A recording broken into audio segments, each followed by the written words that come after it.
Halo guys, gimana kabarnya? Semoga dalam kondisi sehat selalu dan dimudahkan rezekinya. Kali ini saya akan membahas film pejuang kemerdekaan yang berjudul Komando Sambar Nyawa. Oke guys, tanpa berlama-lama langsung saja kita ke alur ceritanya.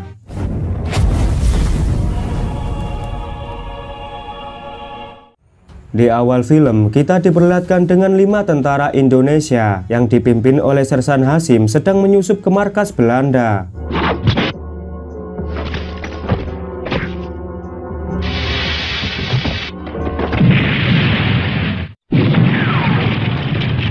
Akibat serangan itu, pasukan Belanda berdatangan melakukan serangan balasan.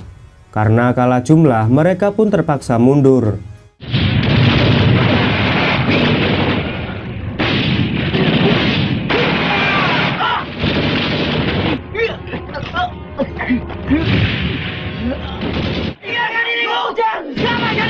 Namun sayangnya, salah satu anak buah Hasyim harus gugur di medan pertempuran. Sementara Ujang juga tertangkap pasukan Belanda demi menyelamatkan rekannya yang bernama Jaim. Jaim yang merasa berhutang nyawa pada Ujang ingin kembali melawan Belanda demi menyelamatkannya. Namun hal itu dicegah oleh Sersan Hasyim. Di Leguku tidak ada yang penakut, tahu? Kalaupun Ujang gugur, dia sudah mengabdikan jiwa raganya. Ujang yang tertangkap sedang diinterogasi oleh Kapten Wesseling. Ia dipaksa membocorkan keberadaan markas pejuang Indonesia. Namun Ujang yang tidak mau menjadi pengkhianat bangsa, dia pun tak memberi jawaban. Ia malah menjulurkan lidahnya sebagai penghinaan pada Belanda. Wesseling yang sudah kehilangan kesabaran, dia memanggil anak buahnya untuk mengeksekusi Ujang. Ya, Kapten. Kapten Wesseling sangat marah setelah mendengar kalau pasukannya banyak yang tewas dan kehilangan peralatan perang akibat serbuan para tentara Indonesia. Wesseling berencana membalas serangan tersebut dengan menghancurkan wilayah-wilayah yang diduga menjadi markas para pejuang. Namun hal itu ditentang oleh bawahannya yang bernama Surman. Ia memberikan alasan jika serangan itu dilaksanakan, maka Belanda akan menderita kerugian moral di mata dunia karena akan dianggap sebagai pembantai yang kejam maupun penjahat perang. Akhirnya Kapten Wesseling menerima alasan Surman. Dia mencari cara lain untuk menghancurkan pasukan Indonesia. Merdeka, merdeka. Di sisi lain, Sersan Hasyim menghadap ke Letnan Widodo untuk melaporkan serangan kemarin. Widodo sangat mengapresiasi keberanian Peleton Hasyim yang berhasil memporak-porandakan markas Belanda. Ia meyakini jika serangan tersebut bisa menghancurkan mental pasukan Belanda. Namun, ia juga meminta bawahannya agar tetap waspada karena kemungkinan Belanda telah merencanakan serangan balasan yang lebih kejam. Widodo lalu memperkenalkan Abimanyu dan Abdul Manap untuk menggantikan anak buah Hasyim yang telah gugur dalam serangan kemarin. Namun Hasyim menjelaskan kalau yang dia butuhkan hanya perlengkapan persenjataan. Tapi Widodo menolak permintaan Hasyim.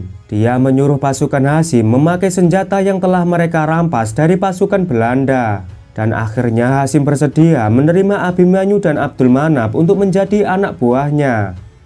Boleh saya lihat senjatanya? Senjatanya ternyata jauh lebih bersih dari orangnya. Paling-paling baru 1-2 kali dipakai untuk menembak. Pada suatu hari, Kapten Adi mendapat laporan bahwa desa Margasari telah dihancurkan oleh pasukan Belanda. Letnan Widodo sangat khawatir jika Belanda mendirikan markas di desa Margasari, maka pasukan Indonesia bisa terancam karena desa itu berada tak jauh dari markas TNI. Lalu sang kapten memerintahkan Peleton Hasyim untuk menyelidiki desa Margasari.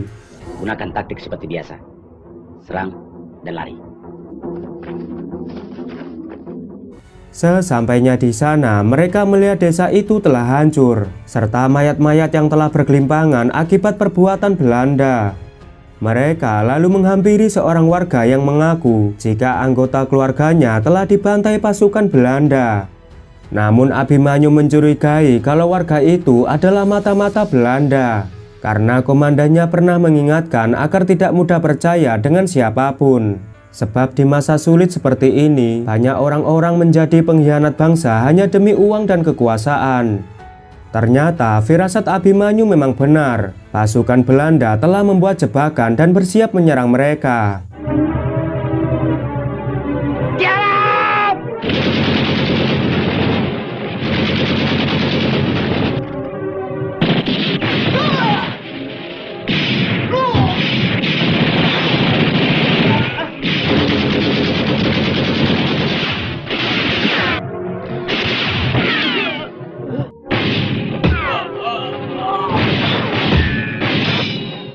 Abimanyu yang melihat rekan-rekannya terdesak, dia mengendap-endap mendekati rumah warga untuk melumpuhkan tentara Belanda yang menggunakan senjata mesin.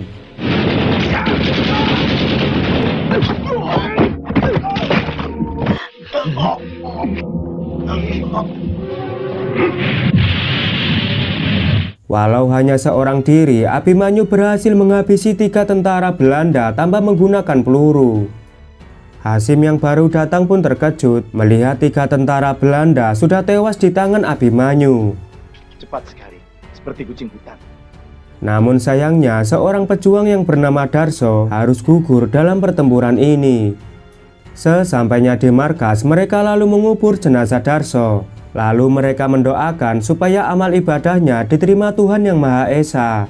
Kau telah mengorbankan milikmu yang paling kau hargai untuk mempertahankan kemerdekaan negeri yang kita semua cintai.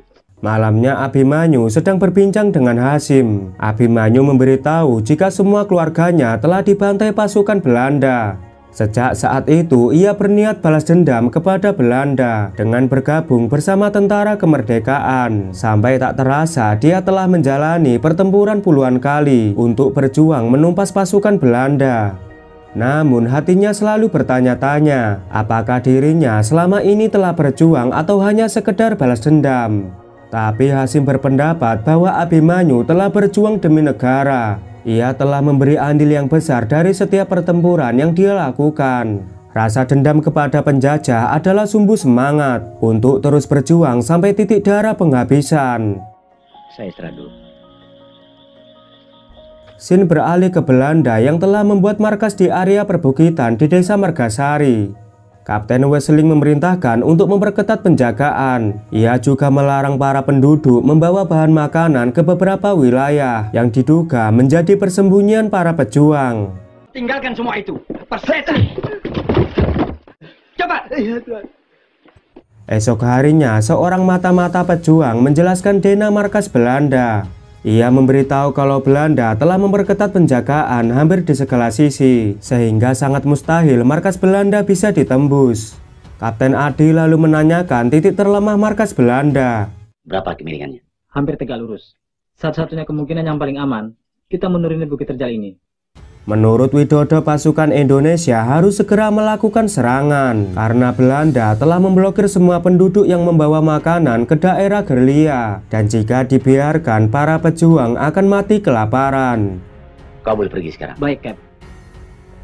Kapten Adi memerintahkan Widodo untuk mengumpulkan 4 prajurit pilihan. Dia akan membentuk pasukan khusus untuk menyerang markas Belanda. Letnan Widodo akhirnya memilih Sersan Hasim, Abimanyu, Jaim, dan Abdul Manap. Mereka dilatih keras agar menjadi prajurit yang tangguh.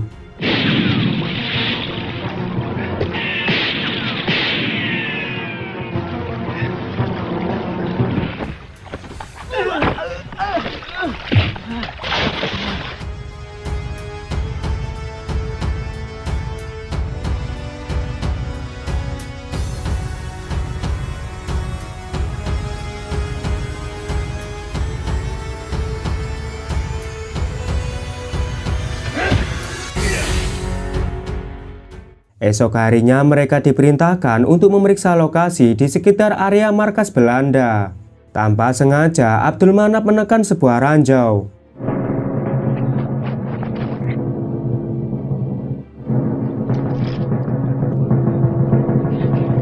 Dengan hati-hati, Hasim mengatasi ranjau itu dan berhasil menyelamatkan nyawa anak buahnya.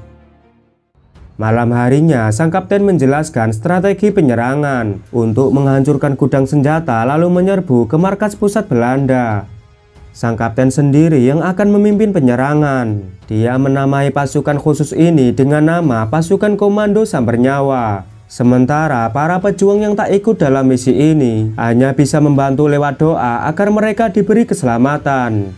Kita rebut biar nyawa taruhannya, Indonesia harus merdeka. Di tengah gelapnya malam, pasukan khusus mulai beraksi. Mereka pun menuruni tebing curam dengan menggunakan tali. Para pejuang Indonesia bergerak senyap bagai hantu, kemudian menghabisi satu persatu tentara Belanda yang sedang berjaga.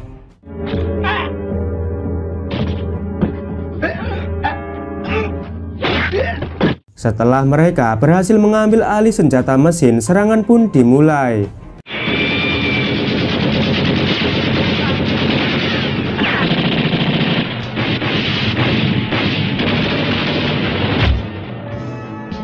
Kapten Wesseling segera mengerahkan semua pasukannya untuk meladeni serangan para pejuang.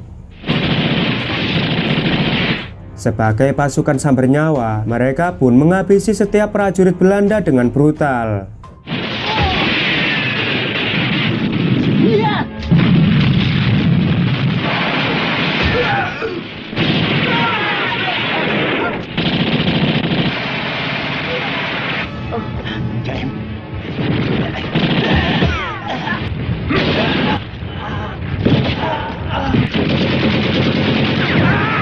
Namun sayangnya satu persatu para pejuang harus gugur. Melihat itu, Hasyim segera menghancurkan markas Belanda dengan menggunakan RPG.